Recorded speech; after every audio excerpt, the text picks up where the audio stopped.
Hello, I'm Peter Gallagher, and this is Page to Screen. Most horror stories prey on our worst fears. The Silence of the Lambs takes you into the darkest recesses of the human mind. Although some of the characters are bizarre, others, like Dr. Hannibal Lecter, are horrifying because they seem so normal. It doesn't always happen like this, but the story behind The Silence of the Lambs, beginning with a reclusive author, Thomas Harris, and ending in career-defining roles for Anthony Hopkins and Jodie Foster, is as interesting as the fictional tale itself.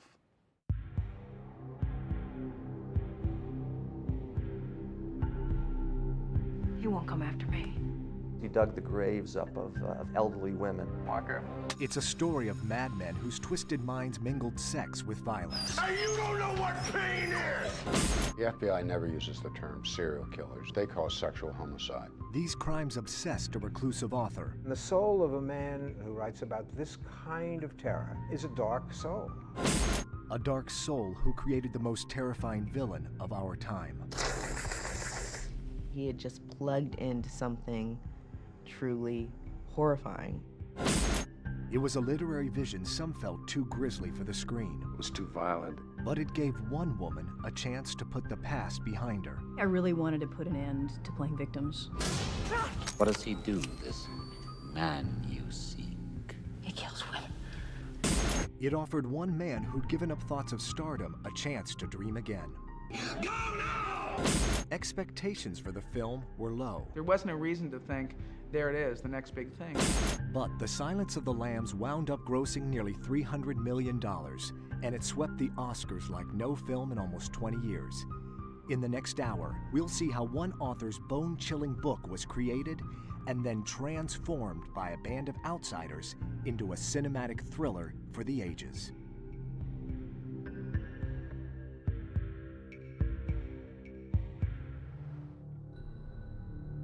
When The Silence of the Lambs was published in 1988, it took readers on a nightmarish ride into the darkest recesses of human behavior. In The Silence of the Lambs, FBI trainee Clarice Starling races to rescue a kidnapped young woman from a serial killer named Buffalo Bill.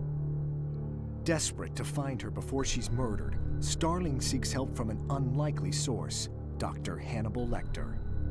A brilliant former psychiatrist imprisoned for his crimes of cannibalism, he agrees to help her find Buffalo Bill on one condition. She must reveal her innermost secrets first. Who would dream of a world where young women are slain and stripped of their skin, where tongues are torn out by the teeth of a madman? Strangely enough, a quiet Southern gentleman would, and he did it after researching real-life murderers in our midst. Born in 1940, Thomas Harris grew up in Mississippi. He started out as an English major at Baylor University in Texas, and then wrote for the Associated Press in New York during the 70s. But why he became fascinated with the grisly subject of serial murder is unknown, since the reclusive author has refused all media requests for the past 20 years. He's very quiet. He doesn't really talk about his work much. He's very private about his work. You don't ever see the dark side there that you might expect to see from someone with this kind of imagination. The soul of a man who writes about this kind of terror is a dark soul. Tom told me that these characters were in him. I mean, he wasn't obviously those characters, a more mild-mannered human being you'd never meet. But somewhere in him, these characters lived, and it meant that he had to face them every day. He had to come into contact with them every day, and he didn't like it. And I thought that that was extremely interesting. To bring these characters to life, Harris quit journalism in 1975 and began a long period of arduous research. What sets him apart from other, not only other thriller writers, but from many other, even writers who are just storytellers or of any genre, is his attention to detail. When he writes about guns, he knows. He goes to gun shows and knows what's going on with guns. If he writes about a forensic procedure, he's probably stood in a room when someone's performed it. He's really exhaustive in his research. Harris's work culminated in Red Dragon, the book that first introduced Hannibal Lecter in 1981. A peripheral character then, he next took center stage in The Silence of the Lambs, Harris's follow-up, a book which took the author over 6 years to complete. Well, he's a meticulous researcher, and he's, for that reason, a slow writer. He doesn't want to fake his way through anything. Commenting on why it was taking such time, he said, "I can't write it until I believe it." And when you consider that he was talking about The Silence of the Lambs, yeah, I got goosebumps up and down my arm. The Silence of the Lambs was published in 1988 to great critical acclaim. Now fully fleshed out, Hannibal Lecter took hold of readers like the teeth-crammed mouth of a pit bull on its favorite bone. As a villain, he's completely successful because you feel for him, you know? You want him to get away, even though you know he's an absolute terror menace to society.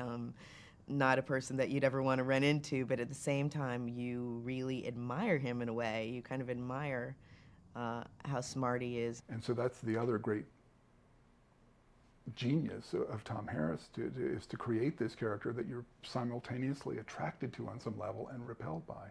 I think it's the greatest villain in popular fiction in decades. But the book owed its success to more than the character of Hannibal Lecter. The writing of Thomas Harris made his book different from other suspense novels. He's marvelous at constructing a suspenseful story. Skin. She knew who had her then. The knowledge fell on her like every scalding thing on earth, and she was screaming, screaming. He's very, very good at characterization. The people become vivid. Her fears breathed on her from close behind her neck. Other recent memories squirmed beside her. The more you care about the person and the greater the threat, the greater the thriller, the more powerful the suspense. He has a near perfect ear for dialogue. The dialogue is so on the nose. Did you do all the drawings on your walls, Doctor? Did you do it from memory, all the details? Memory, Officer Starling, is what I have instead of a view. This guy is not a Robert Ludlum or a Jim Patterson or a more traditional suspense writer, which is not to put them down by any means, because they're very good at what they do. But Tom is different. He threw out the rule that the most interesting villain was the guy who's committing the murders. Harris's story placed the most memorable villain, Hannibal Lecter, in jail. His secondary villain, Buffalo Bill, was on the loose. While Lecter came largely from the author's imagination, Buffalo Bill was a composite of 3 real-life murderers Harris learned about from John Douglas, a pioneer in deciphering the psychology of serial killers. Harris observed me giving lectures at the FBI Academy where I spoke about the Ed Gein case and the Ted Bundy case and the Gary Heidney case. Buffalo Bill abducts his female victims in order to make a suit of their flesh. Oh, good. Good. This aspect of his behavior is based on the man who also inspired the character of Norman Bates in Psycho, Ed Gein. Ed Gein dug the graves up of elderly women after his mother died, and he would put them in a pig shed and basically strung them up like you would a deer and gutted them out. And around the house he had lampshades made of skin. He was into transvesticism, cross-dressing. He'd put a dress on and put the face of the victim on and then look into the mirror. Most of Bill's twisted psychology is drawn from Ed Gein, but other aspects of his behavior came from Ted Bundy, whose killing spree took the lives of over 20 young women in the 1970s. Ted Bundy would actually wear a phony cast on his arm, wait outside of a library for his preferential victim. Can I help you with that? Would you? Sure. She was struck in the head with the cast, rendered unconscious, cuffed, and pushed down on the floorboard. And then he would take the victim away and spend hours, days with him.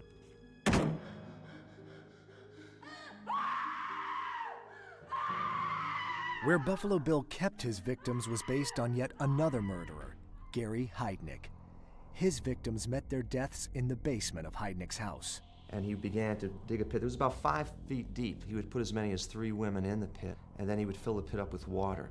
And as the women are shackled with these metal clamps on their ankles and on their wrists, he would get an electric wire as they're standing in water, and he would torture them by shocking them.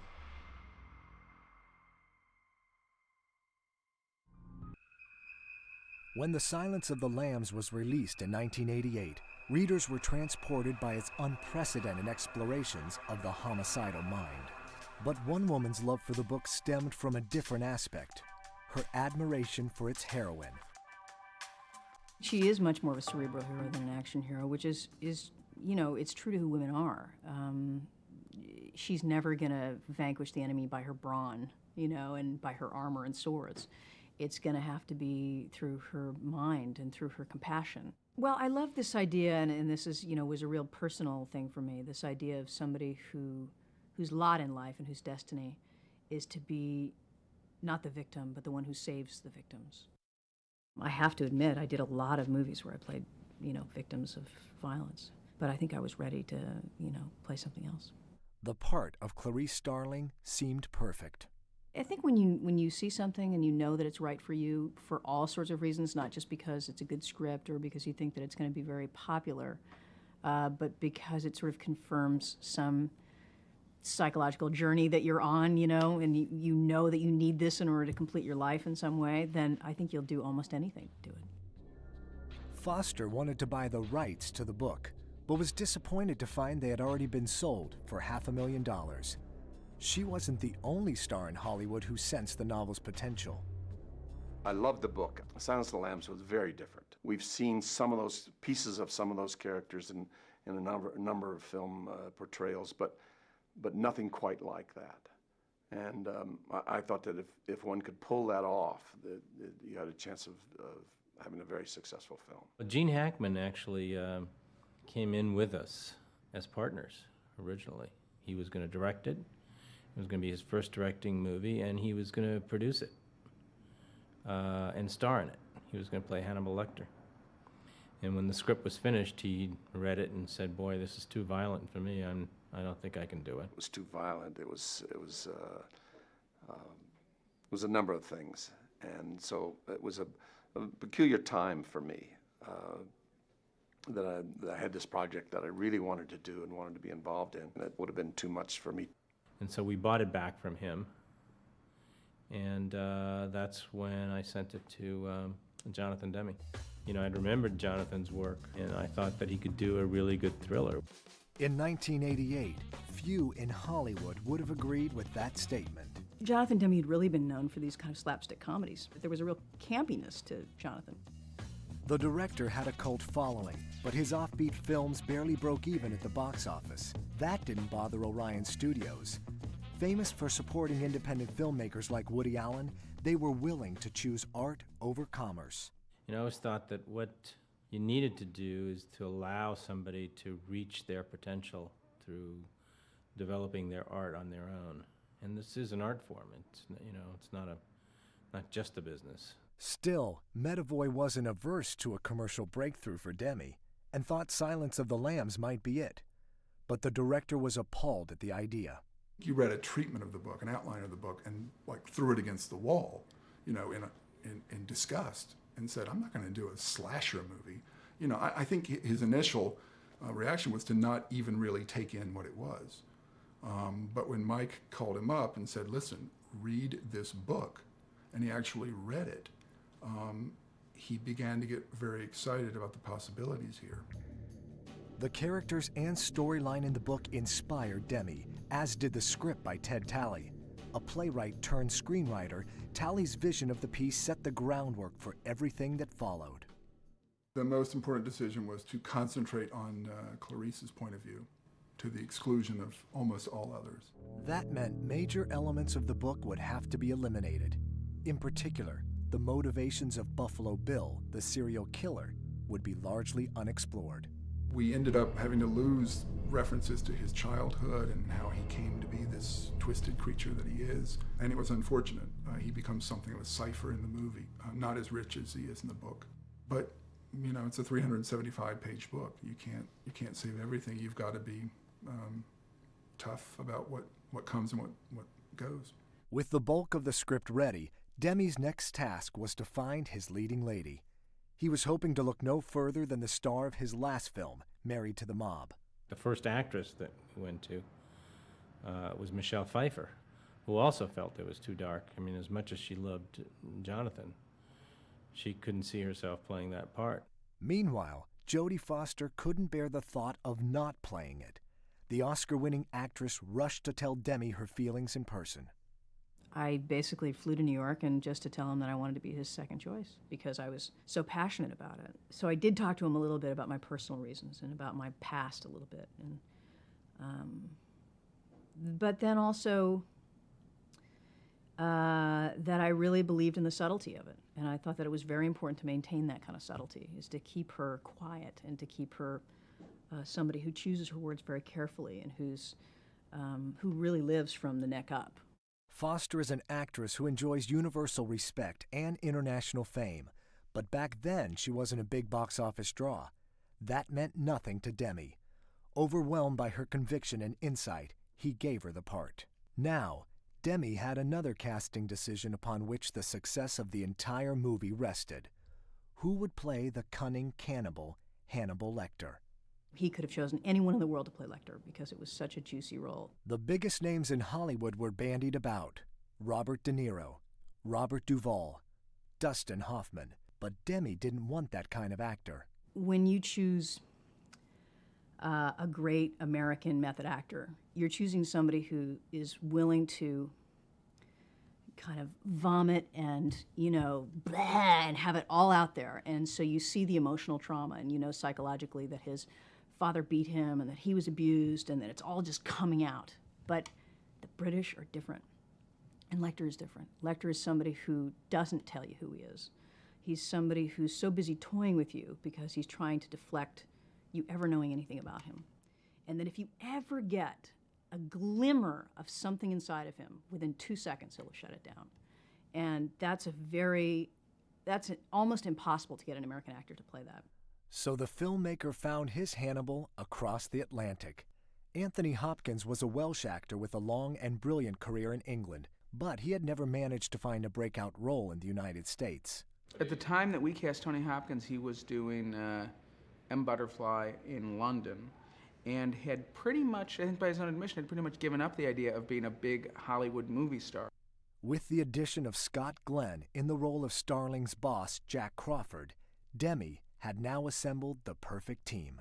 We had the exact right actors playing these parts, but not just that, we had them at the exact right moment of their careers for these parts to be perfect for them. A year before or a year later, it would not have been the same. They needed this movie and it needed them. Demi thought he needed the input of Thomas Harris, but the reclusive author of Lambs declined to be involved, simply wishing cast and crew good luck.